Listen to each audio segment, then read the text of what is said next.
अस्सलाम वालेकुम स्टूडेंट्स। आज हम अपना लेक्चर 3 स्टार्ट कर रहे हैं जिसमें हम प्रोसेस मैनेजमेंट चैप्टर पढ़ रहे हैं और आज का हमारा टॉपिक ये है प्रोसेस स्टेट। ठीक है, अब प्रोसेस स्टेट में है क्या? The states of a process describe the nature of the current activity in a process. In computer system, a process changes state during execution. Various event can cause process to change states. A process exists in one of the 5 states. अब process state है क्या? आपको याद होगा हमने जो पिछला हमारा लेक्चर था उसमें हमने पढ़ा था कि जब हमारे पास प्रोसेसर कम हो और प्रोसेसेस ज़्यादा हों, क्या हो, प्रोसेसर्स कम हो और प्रोसेसेस ज़्यादा हों तो क्या करता है, हमारा जो ऑपरेटिंग सिस्टम है वो प्रोसेसर्स को वेट करवाता है या उसको क्या करता है, स्केड्यूल करता है। किस तरीके से स्केड्यूल करता है? या तो वो डाल देता है उसको, सबसे पहले कौन सा क्यू होता है हमारे पास, एक रेडी क्यू होता है हमारे पास, एक वेटिंग क्यू होता है और एक जॉब क्यू होता है। ठीक है, ये तीनों हमारे पास क्यूज़ होते हैं जिनमें ये हमारे प्रोसेसेस क्या करते हैं, वेट करते हैं अपने नेक्स्ट स्टेप का या नेक्स्ट स्टेट का। इसी तरीके से हमारे जो प्रोसेस स्टेट है इसमें भी यही होता है कि वो डिस्क्राइब करता है नेचर ऑफ द प्रोसेस। ठीक है, प्रोसेस की नेचर को डिस्क्राइब करता है कि वो करंट किस एक्टिविटी में, किस स्टेट में वो प्रेजेंट है। अब वो कह रहा है in the computer system a process changes states during execution. जो कंप्यूटर सिस्टम है उसमें प्रोसेस क्या करता है, चेंज करता है अपनी स्टेट। जब हमारा कंप्यूटर सिस्टम में कोई प्रोसेस आ जाता है वो ड्यूरिंग द एग्जीक्यूशन अपनी स्टेट्स को क्या करता रहता है, चेंज करता रहता है। Various events can cause process to change state. A process exist in one of the 5 states.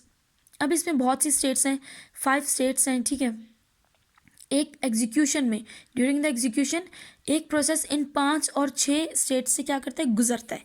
ठीक है, अब आप देखें हमारे पास पहली स्टेट है न्यू।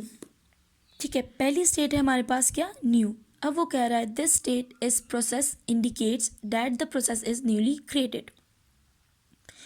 न्यू नाम से जाहिर है कि हमारी जो स्टेट है वो नई है और न्यूली क्रिएटेड है। हमारी जो स्टेट है, या सॉरी जो प्रोसेस है वो क्या है, नई बनी है। ठीक है, न्यू प्रोसेस कोई क्रिएट हुई है। ठीक है, तो वो कह रहा है कि इंडिकेट करता है, न्यू क्यू या न्यू जो है हमें इंडिकेट करता है कि अब हमारी जो प्रोसेस है वो क्या है, नया है। फिर आ जाता है ब्लॉक्ड। ठीक है, ब्लॉक्ड क्या है, in this state the process is blocked and is waiting for some event to occur before it can continue execution.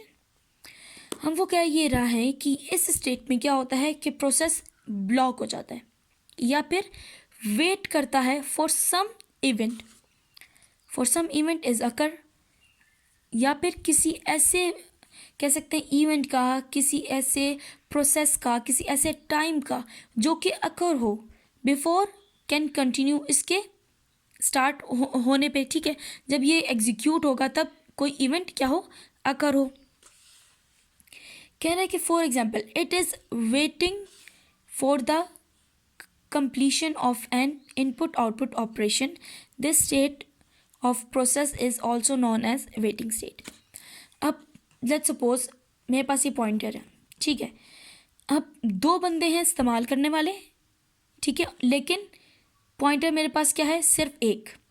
2 बंदे इस्तेमाल करने वाले हैं, पॉइंटर क्या है, एक।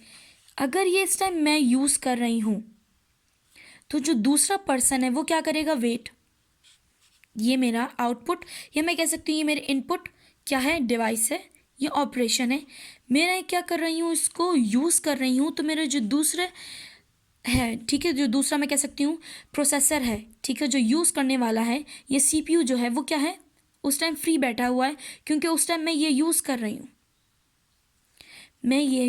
रही हूँ, और दूसरा पर्सन क्या है, वेट कर रहा है किस चीज़ का, क्योंकि मैं फ़िलहाल ये यूज़ कर रही हूँ। जब मैं ये इसको छोड़ दूँगी तब वो क्या करेगा, यूज़ करेगा।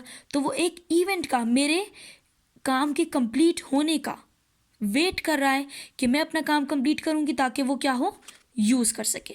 इसमें यही कह रहा है कि ब्लॉग्ड में जब हमारे पास कोई प्रोसेस पड़ा हुआ हो, ठीक है, तो वो क्या कर रही होती है, उस टाइम वेट कर रही होती है कि जो जब दूसरा कोई और प्रोसेस दूसरे जो रिसोर्सेज हैं उनको यूज़ कर रहा होता है, ठीक है, जब वो उससे फ्री करेगा तब जो ब्लॉग्ड में हमारे पास क्या है, प्रोसेस पड़े हुए हैं, वो क्या करेगा, यूज़ करेगा।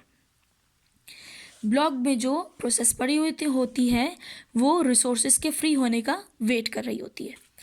फिर हमारे पास आ जाते हैं रेडी, ठीक है, जिसे हम रेडी क्यू भी कहते हैं, ठीक है। अब रेडी में क्या होता है, in this state the process is yet not allocated to the processor for running, however it is ready to run। इसमें ये कह रहा है, इसको ये जो है रेडी क्यू में तो आ गया है, हमारा प्रोसेसर रेडी क्यू में आ गया है और रनिंग के लिए भी तैयार है, यानी एग्जीक्यूशन के लिए भी तैयार है, लेकिन अभी इसको अलॉट नहीं हुआ। क्या अलॉट नहीं हुआ, सीपीयू, ठीक है। अभी रेडी क्यू में जो होता है उसको सीपीयू अभी अलॉट नहीं हुआ, क्योंकि सीपीयू इस टाइम किसी और प्रोसेस को, ठीक है, डील कर रहा है। इस टाइम सीपीयू किसी और प्रोसेस को डील कर रहा है, इस वजह से जो हमारा प्रोसेस है वो रेडी क्यू में है, लेकिन उसे अभी सीपीयू अलॉट नहीं हुआ, वो भी वेट कर रहा है अपने बारी का, अपनी क्यू में है वो, ठीक हो गया। फिर आ जाता है running. In this state the process is executed on the processor. इस स्टेट में क्या होता है, इसको सीपीयू अलॉट हो जाता है और वो क्या कर रहा होता है, रन कर रहा होता है, ये एग्जीक्यूशन उसकी हो रही होती है, जो भी प्रोसेस होते हैं उसकी एग्जीक्यूशन हो रही होती है। नेक्स्ट हमारे पास आता है टर्मिनेटेड। टर्मिनेटेड क्या है, in this state the process has finish it's execution on the CPU. इस स्टेट में क्या होता है कि जो हमारे पास सीपीयू जिसको एग्जीक्यूट कर रही होती है, ठीक है, वो उसने अपना एग्जीक्यूशन कंप्लीट कर लेती है और हमारा जो प्रोसेस है वो कंप्लीट हो जाता है, इसलिए वो कहता है कि वो क्या हो जाता है, फिनिश हो जाता है, तो वो टर्मिनेट कर देता है प्रोसेस। जब हमारा सीपीयू उस एग्जीक्यूशन अपनी कंप्लीट कर लेता है तो वो क्या हो जाता है, प्रोसेस टर्मिनेट। अच्छा, यहाँ पे आप देख रहे हैं कि एक डायग्राम बनी हुई है, ठीक है।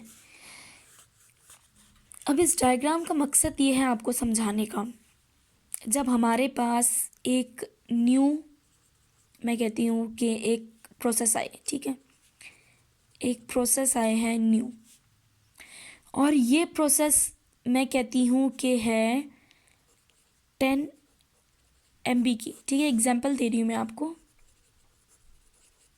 मेरे पास जो ये प्रोसेस है ये कितने MB की है, 10 MB की। अब जब न्यू पे आई तो ये क्या हो गई, न्यू के बाद रेडी स्टेट में जाएगी, न्यू के बाद जाएगी ये रेडी स्टेट में। रेडी स्टेट का क्या मतलब था, रेडी स्टेट का मतलब ये है कि ये प्रोसेस होने के लिए रेडी है, लेकिन क्या है, ये किस चीज़ का वेट कर रही है कि अभी इस टाइम कोई और प्रोसेस रनिंग हो रही है, ठीक है, अभी इस टाइम कोई और प्रोसेसेस रनिंग हो रहे हैं, तो ये क्या कर रही है, रेडी स्टेट में रह के वेट कर रही है। जब यहाँ से प्रोसेसेस फ्री होंगे, रनिंग स्टेट से प्रोसेसेस फ्री होंगे, तो ये क्या करेगी, जो रेडी स्टेट में मेरी न्यू फाइल पड़ी हुई है वो चली जाएगी रनिंग स्टेट में। रनिंग स्टेट में गई। अब रनिंग स्टेट में इसको कहा था कि इसने सिर्फ लेने हैं एग्जीक्यूशन के 1 मिनट, सिर्फ इसने एग्जीक्यूट करना है, प्रोसेस करना है 1 मिनट के लिए, ठीक है। सीपीयू सिर्फ इसे 1 मिनट के लिए एग्जीक्यूट करेगा, लेकिन मेरे पास, मैं कहती हूँ कि मेरी फाइल ज़रा हैवी है, ठीक है, तो ये 1 मिनट में एग्जीक्यूट नहीं हो सकी, यानी 1 मिनट में 10 के 10 MB एग्जीक्यूट नहीं हो सके, या अगर मुझे कहीं भेजने थे या इसे सेव करवाना था तो क्या हुआ, ये एग्जीक्यूट नहीं हो सके। जब ये एग्जीक्यूट नहीं हुए, मैं कहती हूँ इसमें से सिर्फ 10 MB में से सिर्फ मेरे जो हैं 4 MB एग्जीक्यूट हुए हैं, और मेरे जो 6 MB हैं वो अभी लेफ्ट हैं, ठीक है। 4 MB मेरे एग्जीक्यूट हो चुके हैं और मेरे 6 MB क्या हो गए, लेफ्ट हैं। तो ये क्या करेगा, लेकिन मेरे पास टाइम हो गया ख़त्म। जब मेरे पास टाइम ख़त्म हो गया तो ये इधर से अपने इसको क्या करेगा, स्टॉप करेगा, क्योंकि इधर एक और प्रोसेस, मैं कहती हूँ ये P2 थी, ठीक है, ये P2 थी, क्योंकि P1 इधर एग्जीक्यूट हो चुकी थी, और इधर P3 वेट कर रही है कि P2 ख़त्म होगी तो P3 आए, ठीक है। अब P2 के पास टाइम ख़त्म हो गया तो P2 किधर चला जाएगा, इधर ब्लॉक्ड में। ठीक है, P2 किस में आ गया, ब्लॉक्ड में। अब ब्लॉक्ड में इधर आ गया तो अब इधर नहीं जा सकता, क्यों, क्योंकि इधर अभी P3 पड़ा हुआ है। ठीक है, अभी इधर P3 है तो ये ब्लॉक्ड में वेट करेगा कि जब तक रेडी क्यू फ्री नहीं होती तो मैं अभी ब्लॉक्ड में। जब ब्लॉक्ड में आ गई P2 तो P3 क्या होगी, ऑटोमेटिकली रनिंग में आ जाएगी। ठीक है, इधर आ गई मेरे पास P3, फिर ये चली जाएगी P2 किस में, रनिंग में। ठीक हो गया, यानी अभी तक रेडी में क्या है, अब रेडी में हमारे पास है P2, क्योंकि P3 तो इधर आ गई। अब P3 रनिंग होगी, ठीक है, एग्जीक्यूट होगी, जितना भी उसने एग्जीक्यूट करना है एग्जीक्यूट किया। उसके बाद अगर इसके MBs रहते हुए तो ये ब्लॉक में आ जाएगी, इसी तरीके से साइकिल चलेगा। ठीक है, अब अगर ये ख़त्म हो गई तो ये क्या हो जाएगी, इधर से टर्मिनेट। अब इसी तरीके से मेरे पास क्या था, P2।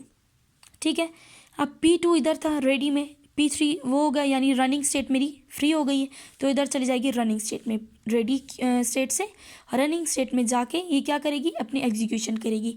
अगर इसके फिर MB रहते हुए तो फिर ब्लॉक में जाएगी, फिर रेडी में, फिर रनिंग में। ठीक है, ये तब तक सर्कल लेगी जब तक इसके MBs पूरे कंप्लीट नहीं हो जाते। जब इसके MBs कंप्लीट हो जाएंगे तो ये टर्मिनेट हो जाएगी और हमारी एग्जीक्यूशन क्या हो जाएगी, कंप्लीट। बेटा यहाँ पे अगर आपको कुछ समझ नहीं आया तो मुझसे पूछ लीजिए। अल्लाह हाफ़िज़, थैंक यू।